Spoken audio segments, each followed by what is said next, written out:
नमस्कार, एक बार फिर से आपका स्वागत है सी न्यूज भारत में। राजस्थान बुलेटिन में शुरुआत करेंगे जोधपुर से, जहाँ शहरी आयुष्मान आरोग्य मंदिर आरोग्यपुरम धनम का लोकार्पण का कार्यक्रम हुआ संपन्न। आगे बात होगी राजस्थान की, जहां मुख्यमंत्री भजनलाल शर्मा 5 जुलाई को एक दिवसीय जोधपुर प्रवास पर रहेंगे। इन तमाम खबरों पर करेंगे विस्तार से चर्चा।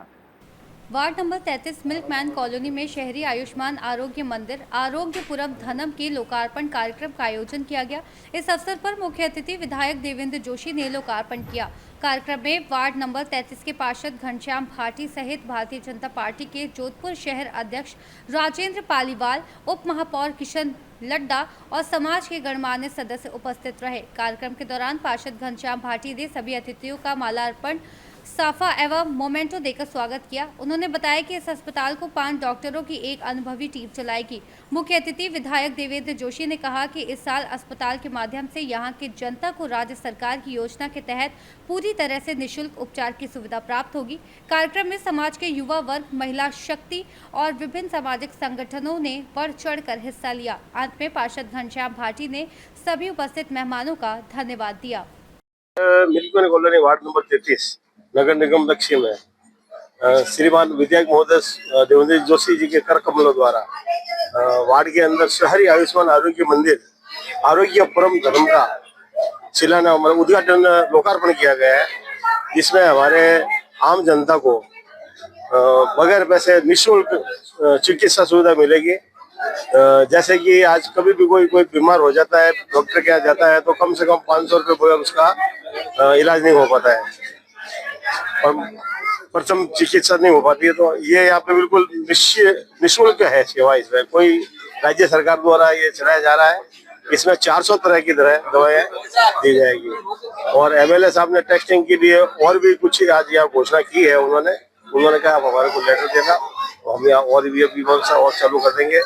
और ये काफी समय से हम प्रयासरत इसके लिए पिछले 3 सालों से, जिसका अब जाके ये मतलब लोकार्पण हुआ है। और ये अभी समाज सेवा के हिसाब से हम इसको किराए पे लेके चला रहे हैं। और एमएलए साहब ने कहा है कि भविष्य में आप हमारे को लिख के दो, हम इसके लिए एक हॉल की व्यवस्था करवाते हैं।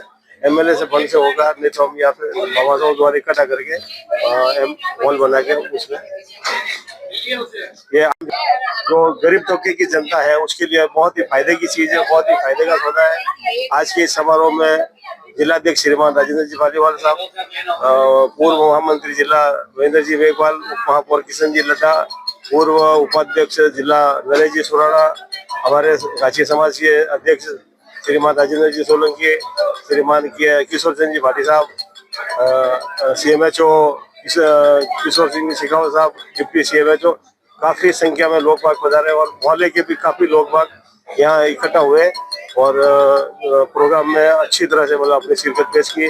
हमारे महिला सभा से गीता जी भाटी, मुन्नी देवी परियार, लक्ष्मी जी धांधिया, काफी महिलाओं ने भी इस कार्यक्रम में हिस्सा लिया और अपनी भागीदारी। धन्यवाद। जोधपुर से सी न्यूज संवाददाता आनंद शर्मा की रिपोर्ट। जय नारायण व्यास विश्वविद्यालय के सेवानिवृत्त कर्मचारियों को 7 माह से पेंशन नहीं मिल रही है। इस गंभीर समस्या को लेकर पेंशनर्स का आंदोलन शुक्रवार को 51वें दिन में पहुंच गया। बावजूद इसके उनकी कोई सुनवाई नहीं हुई। इस पर पेंशनर्स ने शुक्रवार को विश्वविद्यालय के केंद्रीय कार्यालय से कुलपति आवास तक कुलपति के पुतले की शव यात्रा निकाली। उन्होंने रास्ता रोककर प्रदर्शन किया और कुछ समय के लिए रेजिडेंसी रोड भी बंद कर दिया।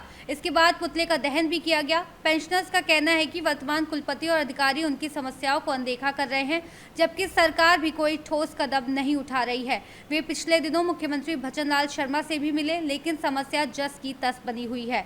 शुक्रवार को हुए इस प्रदर्शन में जय नारायण व्यास विश्वविद्यालय पेंशनर सोसाइटी के अध्यक्ष प्रोफेसर राम निवास शर्मा, सचिव डॉक्टर लोकेंद्र सिंह शक्तावत और संघर्ष समिति संयोजक अशोक व्यास समेत कई वरिष्ठ सदस्य मौजूद थे। आज पेंशन का 51वां दिन धरने पे बैठे हैं। कर्मचारियों द्वारा आंदोलन किया जा रहा है 51वें दिन है और मैं पेंशनर, हमें पेंशन की आवश्यकता है। वाइस चांसलर 2 रजिस्ट्रार 2 FA 3 अधिकारी है और 3 यहाँ लापता है और कल से 3 लापता नहीं होंगे। ये भी आपको निवेदन कर ठीक है ना सर। और जैसे हैं वैसे उनको यहाँ बैठना पड़ेगा ऑफिस। रजिस्ट्रार को तो कल से बैठना ही पड़ेगा, नहीं बैठेगी तो वो अपने दस्तखत अपने घर पे करेगी। और जो लोग नहीं आते हैं या साथी जो मतलब जो अधिकारी नहीं आते हैं उनके खिलाफ में एक्शन होगा, ठीक है ना सर। बस इतनी बात है, इससे लंबी चौड़ी बात है नहीं कुछ।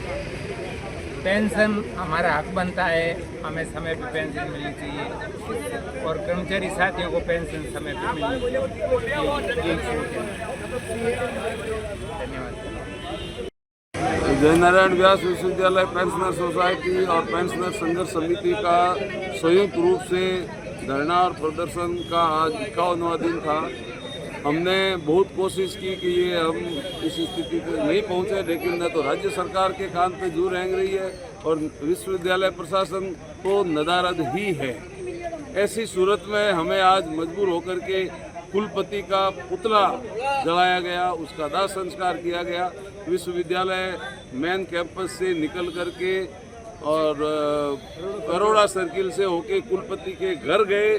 घर से वापस, क्योंकि अर्थी घर पे तो नहीं जलाई जा सकती, इसलिए वापस जो शमशान है विश्वविद्यालय के मेन गेट के बाहर, वहाँ पर हमने उनका दाह संस्कार किया और हमने उनके हाय हाय के नारे लगाए, उनके मुर्दाबाद के नारे लगाए, क्योंकि विश्वविद्यालय प्रशासन मृत है, कुलपति मृत हैं, रजिस्ट्रार मृत है, फाइनेंशियल एडवाइजर है नहीं और राज्य सरकार भी निकम्मी है, जो हमारी 51 दिन के बाद भी समस्या का कोई निस्तारण करने का सोच नहीं है। और कल हमारा धरना फिर इसी तरह से जारी रहेगा जैसे 50 दिन तक चलता रहा। जोधपुर से सी न्यूज संवाददाता आनंद शर्मा की रिपोर्ट।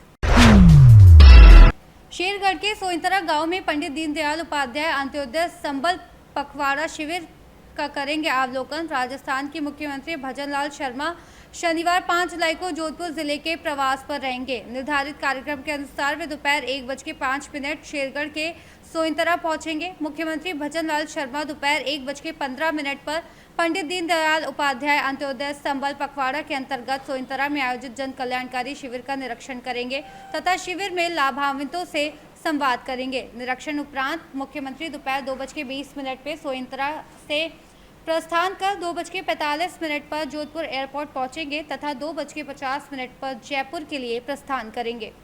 जोधपुर से सी न्यूज संवाददाता भूमाराम गोदारा की रिपोर्ट। फिलहाल के लिए इस खास बुलेटिन में बस इतना ही। देश दुनिया की तमाम बड़ी खबरों को जानने के लिए जुड़े रहिए सी न्यूज भारत के साथ। हर खबर आपके साथ, आपके हाथ।